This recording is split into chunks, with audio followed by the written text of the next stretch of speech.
Hi everyone, how are you? Welcome to our Anasar educational channel. Today I will talk on a topic whose name is mathematics. Jawahar Navodaya Vidyalaya class 6 के entrance exam में कुछ questions पूछे गए हैं mathematics के, उसको हम प्रॉपरली सॉल्व करने जा रहा हूं। इस वीडियो में आप शुरू से अंत तक बने रहें और साथ ही साथ इस वीडियो को ज़्यादा से ज़्यादा लाइक, शेयर और सब्सक्राइब करें। सब्सक्राइब अपने कलीग्स के साथ करें, फ्रेंड्स के साथ करें और विद्यार्थियों के साथ करें ताकि उनका भी नॉलेज इस पॉइंट पर अपडेट और डेवलप हो सके। ओके स्टूडेंट, तो इस वीडियो को हम पॉजिटिवली जो होता है सॉल्व करने जा रहा हूँ। इस क्वेश्चन को हम पॉजिटिवली जो होता है इस क्वेश्चन को हम पॉजिटिवली सॉल्व करने जा रहा हूँ। आप इस वीडियो में कंसंट्रेट रहें। ओके, सबसे पहले हम इस क्वेश्चन को पढ़ेंगे। तो एक क्वेश्चन नंबर 1 दिया गया है 60.004 इंटू मीन्स गुणा 0.07 का गुणनफल क्या होगा क्वेश्चन मार्क। इसमें 4 ऑप्शन दिए गए हैं। 4 ऑप्शन में से एक ही ऑप्शन है जो सही है, तो इसमें हम गेस नहीं करेंगे, हम इसमें से कोई अनुमान नहीं लगाएंगे। हम क्वेश्चन को सॉल्व करेंगे प्रॉपरली, जो रूल होता है उस रूल को पॉजिटिवली फॉलो करेंगे और उसका एप्रोप्रिएट सोल्यूशन हम फाइंड आउट करेंगे और उस आंसर को जो होता है दिए गए ऑप्शन में चेक करेंगे। चेक करने के बाद से डिसाइड हो जाएगा। उसके बाद से जवाहर नवोदय विद्यालय OMR शीट देता है, उस क्वेश्चन को पढ़ेंगे और उस क्वेश्चन को पढ़ने के बाद वहाँ पर जाएंगे, उसके करस्पॉन्डिंग ABCD में जो ऑप्शन हमारा आंसर मैच कर रहा है उसको हम प्रॉपरली फिल करेंगे। ओके स्टूडेंट, तो इस वीडियो में आप कंसंट्रेट रहें, हम इसका सॉल्यूशन प्रॉपरली कर रहे हैं और देखिए इसमें जो भी सॉल्यूशन प्रॉपरली है तो सबसे पहले जो होता है हम सॉल्यूशन लिखेंगे। सॉल्यूशन लिखने के बाद से हम क्वेश्चन को राइट करेंगे। ये 60.004 इंटू 0.07 ये दिया गया है, इसका हमको गुणा करना है। इसका गुणा करना बहुत आसान होता है। स्टूडेंट इस टाइप के क्वेश्चन में बार बार गलती करते हैं, इसलिए गलती ना हो इसको प्रॉपरली आप समझें। अब यहाँ पर 2 टर्म है, एक फर्स्ट टर्म है पहला पद है, दूसरा सेकेंड टर्म है दूसरा पद है।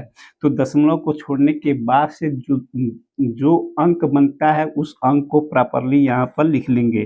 तो यहाँ पर लिख लिए 0 0 0 और 4, ये हमारा फर्स्ट अंक हो गया। दूसरा अंक अगर कोई भी अंक होता है, अगर कोई भी मान लीजिए 8 है, 8 के पहले 0 लिखेंगे तो इसका मीनिंग क्या होता है, इसका मीनिंग जो होता है हम 8 ही लिखते हैं, लेकिन 8 के बाद 0 लिखेंगे तो इसका मीनिंग 80 होगा। ओके, तो इस चीज़ को ध्यान देंगे।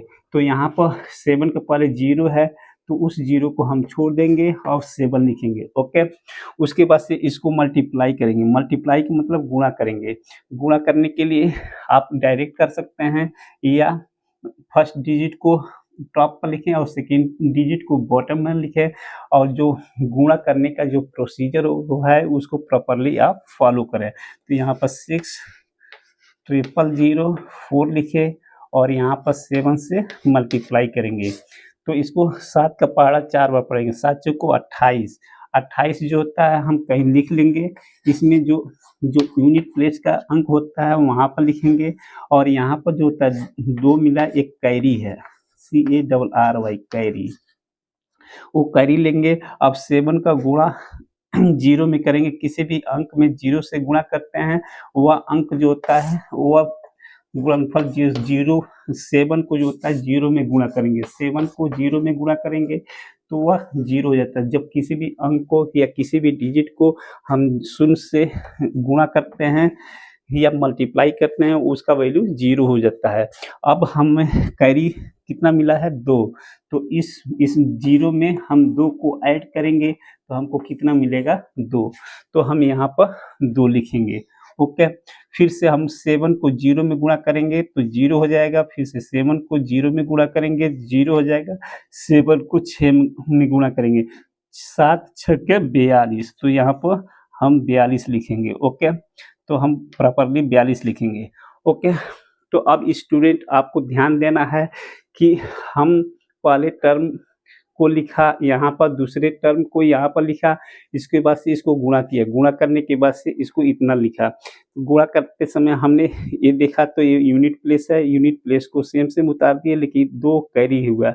अब 7 को 0 में गुणा करेंगे, हम जानते हैं 7 को 0 में किसी भी अंक को या किसी भी डिजिट को हम शून्य में या 0 में गुणा करते हैं तो उसका वैल्यू 0 आता है। लेकिन यहाँ पर कैरी 2 है, वो कैरी 2 है, कैरी का मतलब होता है हासिल, यहाँ पर हासिल 2 है, तो इस 0 में 2 को जोड़ेंगे तो यहाँ पर 2 मिल जाएगा, उस 2 को यहाँ पर उतारेंगे। ठीक है, फिर से 7 को 0 से गुणा करेंगे तो 0 हो जाएगा, 7 को 0 से गुणा करेंगे 0 हो जाएगा, 7 को 6 से गुणा करेंगे, इसका मतलब 7 का टेबल जो होता है 6 बार में पढ़ेंगे, 7 छक्के 42, या 6 का टेबल 7 बार पढ़ेंगे, 7 छक्के 42। अब इम्पॉर्टेंट पॉइंट यहाँ पे है कि यहाँ पर देख रहे हैं पहले टर्म में जो होता है 1 2 3 3 अंक पर यहाँ पर 3 अंक पर डिजिट है और यहाँ 3 अंक पर दशमलव लगाया गया। पहले नंबर में 3 अंक पर दशमलव लगाया गया और दूसरे अंक में 1 2 अंक पर दशमलव लगाया गया, तो टोटल कितने अंक पर दशमलव है? 3 + 2 5। अब इधर से हम काउंट करेंगे, ये इस साइड से हम काउंट करेंगे, राइट हैंड साइड से हम काउंट करेंगे कितना? 5, 3 + 2 5, 1 2 3 4 5, तो हमारा दशमलव जो होता है 5 अंक पर हो जाएगा। अब जो अगर दशमलव के बाद कोई अंक नहीं रहता तो हम 0 लिखते, लेकिन दशमलव के बाद अंक है तो हम यहीं पर इसको टर्मिनेट कर देंगे, यहीं पर छोड़ देंगे, तो हमारा आंसर जो होता है ये मिला। ये हमारा प्रॉपर आंसर हो गया दिए गए क्वेश्चन का। ओके स्टूडेंट, अब हम क्या करेंगे नेक्स्ट स्टेप में, अब इस आंसर को क्वेश्चन के ऑप्शन में सर्च करेंगे कहाँ पर है, तो हम देख रहे हैं 4.2, तो 4.2 यहाँ पर 4.2 00 4.2 00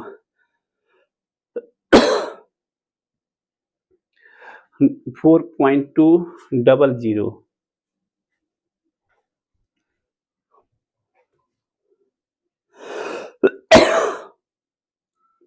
28, यहाँ पर 2 छूटा हुआ है।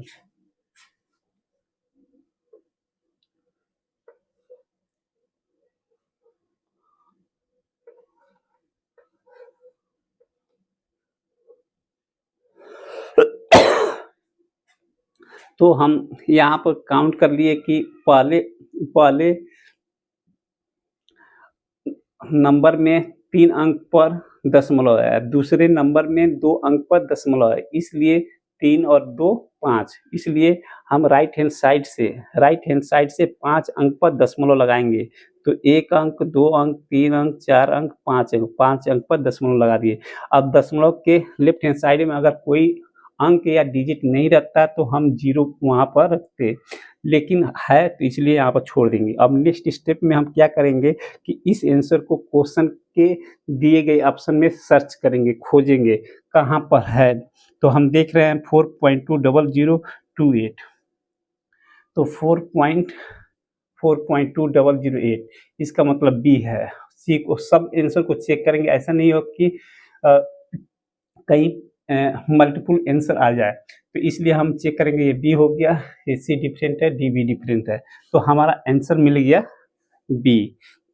तो इस क्वेश्चन का आंसर बी हो गया। उसके बाद से जवाहर नवोदय विद्यालय जो होता है उस आंसर को लिखने के लिए एक OMR शीट देता है, एक OMR शीट देता है, तो इसको प्रॉपरली हम लिखेंगे OMR